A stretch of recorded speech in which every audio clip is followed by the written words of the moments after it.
ಇವತ್ತಿನ ಜನರೇಷನಲ್ಲಿ life ಪಾರ್ಟ್ನರ್‌ನ selection ಮಾಡೋ ಟೈಮಲ್ಲಿ ಸ್ವಲ್ಪ ಯಾಮಾರಿದ್ರೆ ಜೀವನ ಪರ್ಯಂತ ಶಿಕ್ಷೆ ಅನುಭವಿಸಬೇಕಾಗತ್ತೆ. ಇವತ್ತಿಗೆ ರಿಲೇಶನ್‌ಶಿಪ್‌ಗೆ ವ್ಯಾಲ್ಯೂ ಇಲ್ಲ.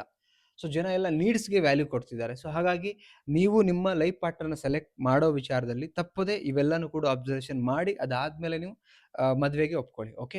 ಇಲ್ಲಿ ಯಾರೆಲ್ಲ ವಿಡಿಯೋ ನೋಡ್ತಿದ್ರಿ ಸ್ಕಿಪ್ ಮಾಡಬೇಡಿ. ನೀವು ಆಲ್ರೆಡಿ ಮದುವೆ ಆಗಿದೆ ಅಂದ್ರೆ ಇವ್ರಿಗೂ ಯೂಸ್ ಆಗತ್ತೆ. ಮದುವೆ ಆಗ್ಬೇಕನ್ನೋರಿಗೂ ಯೂಸ್ ಆಗತ್ತೆ. ಸೊ ವಿಡಿಯೋ ಕೊನೆ ತನಕ ನೋಡಿ. ಸೊ ಅದಕ್ಕಿಂತ ಮುಂಚೆ ಸಬ್ಸ್ಕ್ರೈಬ್ ಮಾಡದೆ ನೋಡ್ತಾ ಇದ್ರೆ ಸಬ್ಸ್ಕ್ರೈಬ್ ಮಾಡ್ಕೊಳ್ಳಿ ಅಂತ ಹೇಳ್ತಾ ಒಂದೊಂದೇ ಪಾಯಿಂಟ್ ನೋಡ್ತಾ ಹೋಗೋಣ. ಫಸ್ಟ್ ಪಾಯಿಂಟ್ ಏನಂತ ಹೇಳಿದ್ರೆ, ಒಳ್ಳೆಯ ವ್ಯಕ್ತಿತ್ವ ಇದೆಯಾ ಫಸ್ಟ್ ಅದನ್ನ ಗಮನ ಮಾಡಿ ನೀವು. ಮನುಷ್ಯನಿಗೆ ಒಳ್ಳೆಯ ವ್ಯಕ್ತಿತ್ವ ತುಂಬಾ ಮುಖ್ಯ. ಕಲ್ಚರ್ ಅನ್ನೋದೇನಿದೆಯಲ್ಲ ಅದು ತುಂಬಾ ಮುಖ್ಯ ಇರುತ್ತೆ. ನಿಮ್ಮ ಹತ್ರ ದುಡಿಯೋದು ಅದೆಲ್ಲ ಎಲ್ಲರೂ ಮಾಡ್ತಾರೆ. ಅದು ಮ್ಯಾಟರ್ ಆಗಲ್ಲ. ಈಗಿನ ಜನರೇಷನ್ ಅಲ್ಲಿ ಒಳ್ಳೆ ವ್ಯಕ್ತಿತ್ವ ಇರೋ ವ್ಯಕ್ತಿಗಳು ಸಿಗೋದು ಬಹಳ ಕಡಿಮೆ. ಒಳ್ಳೆ ಕಲ್ಚರ್ ಇರಬೇಕು, ದೊಡ್ಡವರಿಗೆ ನಮಸ್ಕಾರ ಮಾಡುವಂಥದ್ದು ಅಂಡ್ ಒಂದು ಹ್ಯುಮ್ಯಾನಿಟಿ ಇರಬೇಕು. ಈಗ ಗಂಡು ಹೆಣ್ಣಿಗೆ ರೆಸ್ಪೆಕ್ಟ್ ಮಾಡುವಂತ, ಹೆಣ್ಣು ಗಂಡಿಗೆ ರೆಸ್ಪೆಕ್ಟ್ ಮಾಡುವಂತ, ಅವ್ರನ್ನ ಅರ್ಥ ಮಾಡ್ಕೊಳ್ಳುವಂತ, ಇದೆಲ್ಲ ವ್ಯಕ್ತಿತ್ವದಲ್ಲಿ ಬರುತ್ತೆ.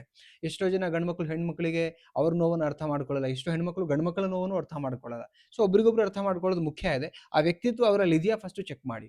ಅಂಡ್ ಸೆಕೆಂಡ್ ಪಾಯಿಂಟ್ ಏನಂತ ಹೇಳಿದ್ರೆ, ಗೌರವದಿಂದ ಮಾತಾಡೋ ಒಂದು ಬುದ್ಧಿ ಇದೆಯಾ. ದೊಡ್ಡವ್ರು ಕಂಡ್ರೆ, ಮನೇಲಿ ಹಿರಿಯರು ಕಂಡ್ರೆ ಅಥವಾ ನಿಮ್ಮನ್ನ ಕಂಡ್ರೆ ಒಂದು ರೆಸ್ಪೆಕ್ಟ್ ಮಾಡ್ತಾರ, ಅಥವಾ ಆ ಕ್ಷಣಕ್ಕೆ ಮಾತ್ರ ರೆಸ್ಪೆಕ್ಟ್ ಮಾಡೋದ್ರ ಆಕ್ಟ್ ಮಾಡಿ ನಿಮ್ಮನ್ನ ಬೀಳಿಸ್ಕೊಳಕ್ ಹಂಗೆ ಮಾಡ್ತಾ ಇದ್ದಾರೆ, ಇದೆಲ್ಲಾನು ಕ್ರಾಸ್ ವೆರಿಫೈ ಮಾಡಿ. ಒಂದು ಶರ್ಟ್ ತಗೊಳ್ಬೇಕಾರೆ ಅಥವಾ ಇನ್ನೇನೋ ಒಂದು ಜ್ಯುವೆಲರಿ ತಗೊಳ್ಬೇಕಾರೆ, ಒಂದು ಬೈಕ್ ತಗೊಳ್ಬೇಕಾರೆ, ಗಾಡಿ ತಗೊಳ್ಬೇಕಾರೆ ಇಷ್ಟು ನಾವು ವೆರಿಫೈ ಮಾಡ್ತೀವಿ. ಇನ್ನೊಂದು ಶೋರೂಮ್ಗಳಿಗೆ ಹೋಗ್ತೀವಿ, ಎಲ್ಲ ಮಾಡ್ತೀವಿ. ಈ ವಿಚಾರದಲ್ಲೂ ಅಷ್ಟೇ ನೀವು ನಿಮ್ಗೆ ಎಷ್ಟು ಬುದ್ಧಿ ಇದೆಯೋ ಅಷ್ಟು ಕ್ರಾಸ್ ವೆರಿಫೈ ಮಾಡಿ ನೀವು. ಆಮೇಲೆ ಬೇಕಾದ್ರೆ ನೀವು ಮದುವೆ ಅನ್ನೋ ಒಂದು ಮೇಜರ್ ಅದ್ಭುತವಾಗಿರ್ತಕ್ಕಂಥ ಒಂದು ಘಟ್ಟಕ್ಕೆ ನೀವು ಕಾಲಿಡಿ. ಸೊ ಯಾಕಂದ್ರೆ ಇವತ್ತು ಎವ್ರಿ ಡೇ ಕೌನ್ಸಿಲಿಂಗ್ ನನ್ನ ಹತ್ರ ಬರ್ತಾ ಇರೋದ್ರಿಂದ ಎಷ್ಟೋ ಲವ್ ಮಾಡಿರ್ತಕ್ಕಂಥವ್ರು ಬದಲಾಗಿ ಹೋಗಿದ್ದಾರೆ. ಎಷ್ಟೋ ಜನ ಪ್ರಾಮಿಸ್ ಮಾಡಿದಂಥವ್ರು ಪ್ರಾಮಿಸ್‌ನ ಬ್ರೇಕ್ ಮಾಡಿ ಹೋಗಿದ್ದಾರೆ. ಇದೆಲ್ಲ ನಡೆದೋಗಿದೆ. ಸೊ ಅದಕ್ಕೆ ಹೇಳ್ತಿರೋದು.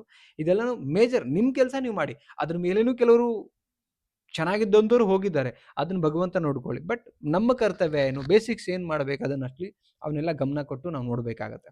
ನೆಕ್ಸ್ಟ್ ಪಾಯಿಂಟಿಗೆ ಹೋಗೋಣ. ಥರ್ಡ್ ಪಾಯಿಂಟ್ ಏನಂತ ಹೇಳಿದ್ರೆ, ಕೋಪ ಮತ್ತೆ ಜಗಳ. ಈ ಸಿಚುವೇಷನ್ ಅನ್ನು ಹೇಗೆ ನಿಭಾಯಿಸ್ತಾರೆ? ಈಗ ಮನೆ ಅಂದ್ಮೇಲೆ ಸಮಸ್ಯೆಗಳು ಬರುತ್ತೆ. 5 ಬೆರಳು ಸಮ ಇರಲ್ಲ. ಎಲ್ಲಾ ವ್ಯಕ್ತಿತ್ವ, ಮನಸ್ಥಿತಿ ಇರ್ತಕ್ಕಂಥ ವ್ಯಕ್ತಿಗಳು ಬೇರೆ ಬೇರೆ ಇರ್ತಾರೆ. ಸೊ ಆ ಟೈಮಲ್ಲಿ ಕೋಪ ಬಂದಾಗ ಅವ್ರು ಹೇಗೆ ಅದನ್ನ ರಿಯಾಕ್ಟ್ ಮಾಡ್ತಾರೆ?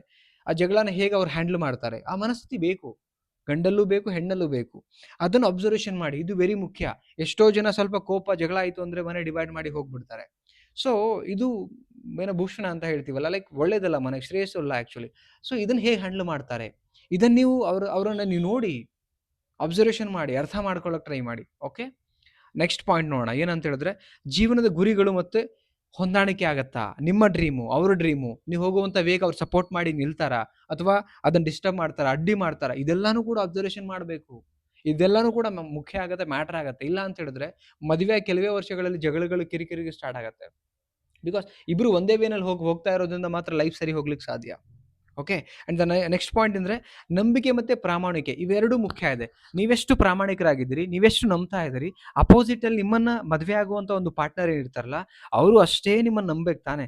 ಅಷ್ಟೇ ಪ್ರಾಮಾಣಿಕರಾದ್ರೆ ತಾನೆ ಆ ಜೀವನ ಇಬ್ರು ಸರಿಸಮಾನವಾಗಿ ಹೊಂದಾಣಿಕೆಯಿಂದ ಹೋಗ್ಲಿಕ್ಕೆ ಸಾಧ್ಯ. ಇದೆಲ್ಲಾನು ಕೂಡ ಬ್ಯಾಲೆನ್ಸ್ ಮಾಡಬೇಕು. ಆವಾಗ ನೀವು ಮದುವೆ ಅನ್ನೋದನ್ನ, ಯಾಕಂದ್ರೆ ಈಗ ನೀವು ಒಂದ್ ಸೈಡ್ ಅವರೊಂದ್ ಸೈಡ್ ಆದ್ರೆ ಅದಕ್ಕೆ ಅರ್ಥನೇ ಆಗಲ್ಲ ಸಂಸಾರದಲ್ಲಿ. ದಿನಾ ಕಿರಿಕಿರಿ, ಮಿಸ್ಅಂಡರ್ಸ್ಟ್ಯಾಂಡಿಂಗ್, ಜಗಳಗಳು ಬರೋದು ಇಲ್ಲಿಂದಾನೆ ಆಕ್ಚುಲಿ.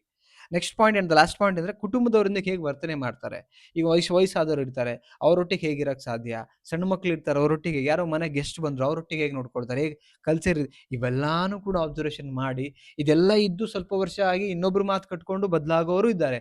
ಅದನ್ನು ಭಗವಂತ ನೋಡ್ಕೊಳ್ತಾರೆ. ಬಟ್ ಬೇಸಿಕ್ಸ್ ಏನು ವಿಚಾರಗಳಿದೆಯಲ್ಲ, ಇದನ್ನು ಕಂಪಲ್ಸರಿ ಇವತ್ತಿನ ಜನರೇಷನ್ಗೆ ಮದುವೆ ಆಗುವಂತ ಪ್ರತಿಯೊಬ್ಬರು ಕೂಡ ಇದನ್ನೆಲ್ಲ ನೋಡಿ ಅದಾದ್ಮೇಲೆ ಮದುವೆ ಆಗಿ ಅನ್ನೋದು ನನ್ನ ಕಿವಿ ಮಾತು. ಅಂಡ್ ಇದೆಲ್ಲ ದೊಡ್ಡವ್ರು ಹೇಳಿರ್ತಕ್ಕಂಥದ್ದು, ಜಸ್ಟ್ ನಾನು ರೀಕಾಲ್ ಮಾಡಕ್ಕೆ ವಿಡಿಯೋದಲ್ಲಿ ನಾನು ಹೇಳಿದ್ದೀನಿ ಪಾಯಿಂಟ್ಸು. ನಿಮಗೆ ಏನು ಅನಿಸ್ತು ಕಮೆಂಟ್ ಸೆಕ್ಷನಲ್ಲಿ ಕಮೆಂಟ್ ಮಾಡಿ.